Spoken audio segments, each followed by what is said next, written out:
Hey, Daniel Hall here, and I wanted to chat with you today about your automatic savings plan. You see, I'm here in the heart of Wall Street in the financial district of New York, and the fact of the matter is that here they actually create the financial vehicles that average people like you and I could use to create wealth. But like everything in life, it doesn't come all that easy. That is, unless you have an automatic savings plan. And with that sort of automatic savings plans, you could build the starter nest egg, the thing that you need to kind of get started with your investing. And the whole thing actually starts from the concept that was actually put out with this book, George S. Claeson's The Richest Man in Babylon. And the central tenet, the idea, by the way, here's the bull.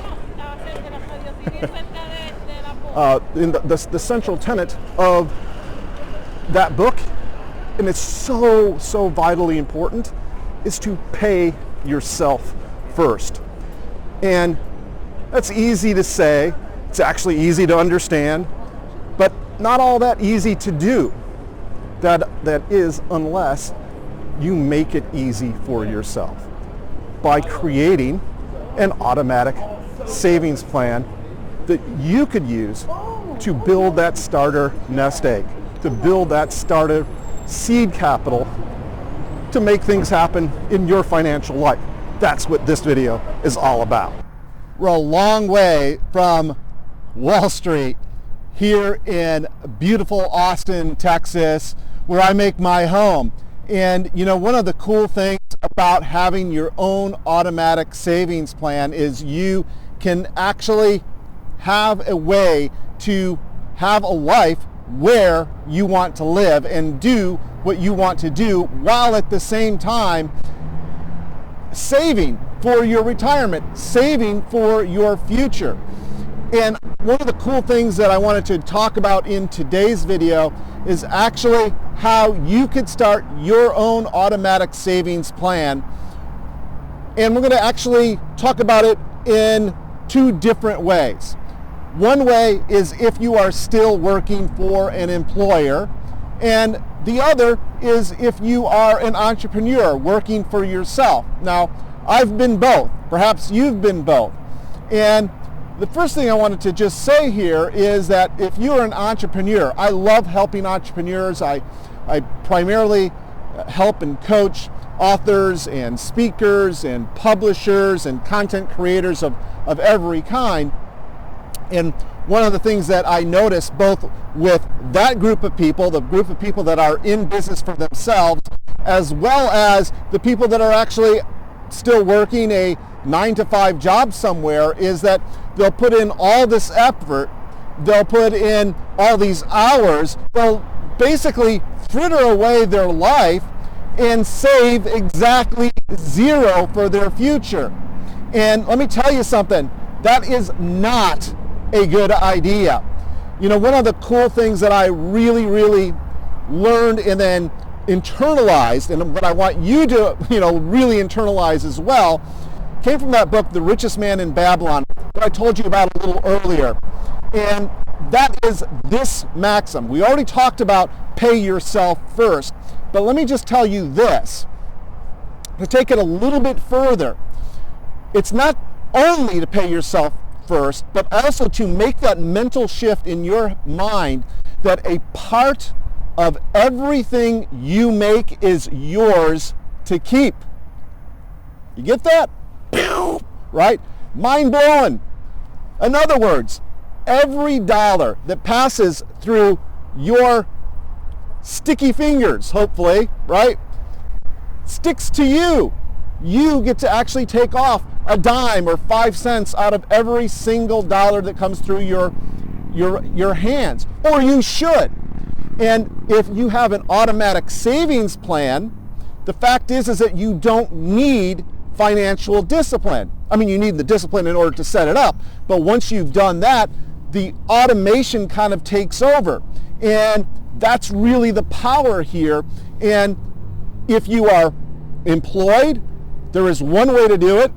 And if you are working for yourself, there is another way to do it. So let's talk about those two different paths. First, let's talk about if you are still working a job. If you are still working a job, then probably the best way to have an automatic savings plan is through an employee-sponsored 401k. Now, when I graduated from law school, that was the very first thing that I did when I set up my, did all my administration at the at my law firm. And they asked me, how much money do you want to save? Or what percentage of your income do you want to save? And I said something that kind of blew their mind. I said, I want to save 20% of all of my income. And they were like, really? No one at the firm does that. And I'm like, yeah, if you do that, you could absolutely save a lot of money. And here's the key, it won't hurt. Well, it may hurt to begin with, but because the money comes out before you see your paycheck, right? You don't see it in your paycheck, you don't miss it. And if you do that over time, you adjust, your lifestyle adjusts, your family adjusts, and it's not painful any longer.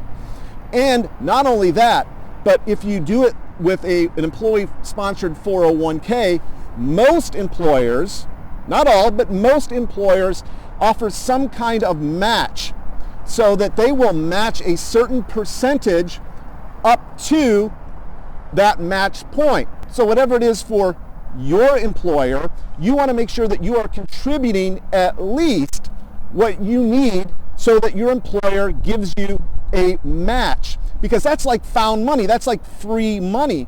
And let's face it, free money doesn't come raining from the skies like manna, right? So that's the first thing that you need to do. You need to contribute to at least that level. The second thing you need to do is, if you can, maximize the percentage that you are putting into your employer-sponsored 401k. I did 20%, and I did that for 6 years.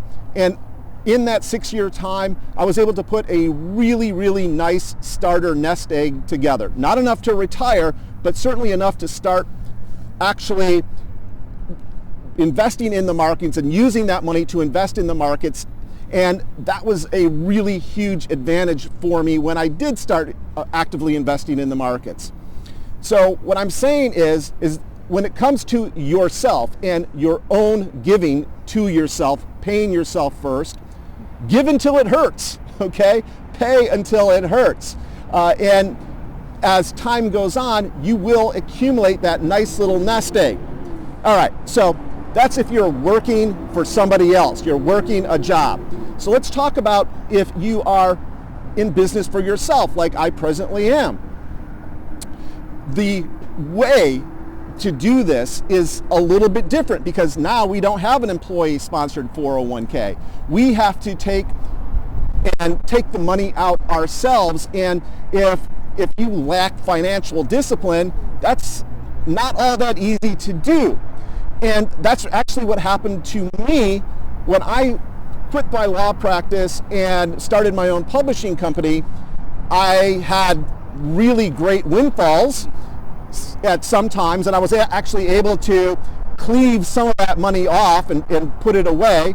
But for the most part, the money got spent. It kind of evaporated into thin air, and I don't know what happened. And that's a huge, huge problem that I see so many people do, is they will get these large windfalls and then they'll go spend the money. They won't keep it for themselves. They won't save the money for themselves.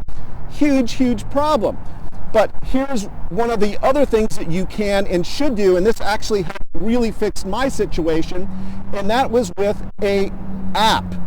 And the app that I use, it's called the Acorns Investment app. And with the Acorns Investment app, it actually helps you to save, once again, automatically by yourself. And it does this with actually 3 features that I absolutely love.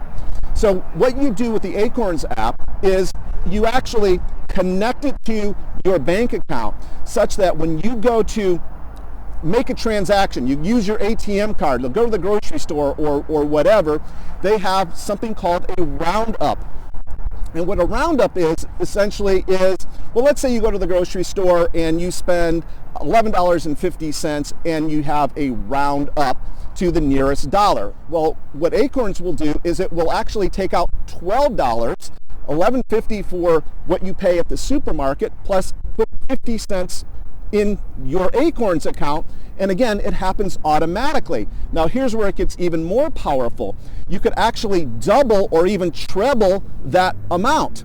So in other words, with every transaction that you make, you do not 50 cents, you could do $1 or $1.50.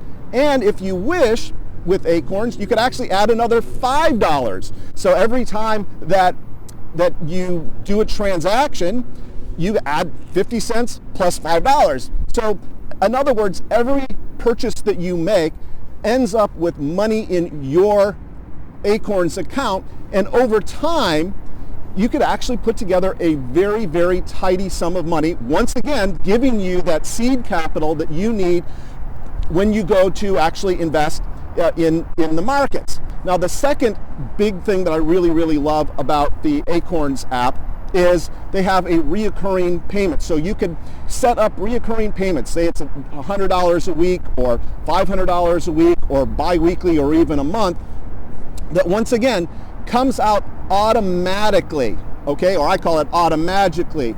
So once again, this is much like, very similar or analogous to the thing that you would do at a 401k sponsored employee thing that they're actually doing for you, but you're in this case doing it for yourself. So you could set that up with the Acorns app as well. Now the third feature I really, really love about the Acorns app is something called found money. So what Acorns has done is they have formed partnerships with many major retailers, and if you use the app to make a purchase with one of their partner retailers, the partner retailer actually kicks back some money into your Acorns account. So recently I went to San Francisco. We rented a house on Airbnb for a month in San Francisco, and with that particular transaction I actually earned $56 in found money. That was exactly that, found money. And you could do this with all kinds of other major retailers. I mean, they have relationships with Uber, for example. You take an Uber ride, for crying out loud, you use your Acorns app to call Uber, and you make 50 cents every time you take an Uber ride. Again, it's found money. So when you look at all of the various ways that you can use the Acorns app to accumulate money, again, automatically or automagically, as I like to think about it, you can once again put together that seed capital, the capital that you need to actually invest in more efficiently in the markets and have the money so that you could actually make money. Okay, so that's how you set up an automatic savings plan, whether you are working for somebody else or whether you're working for yourself. If you got value from this video, I would appreciate if you would annihilate the like button, and of course subscribe to the channel if you haven't yet done that, and of course hit the little bell notification. That would be awesome sauce. So with that, I really, really appreciate you watching. One last thing, if this video inspired you to start your own automatic savings plan, I want you in the comments below to just write the word inspired. Would you do that for me? Excellent. We'll see you later.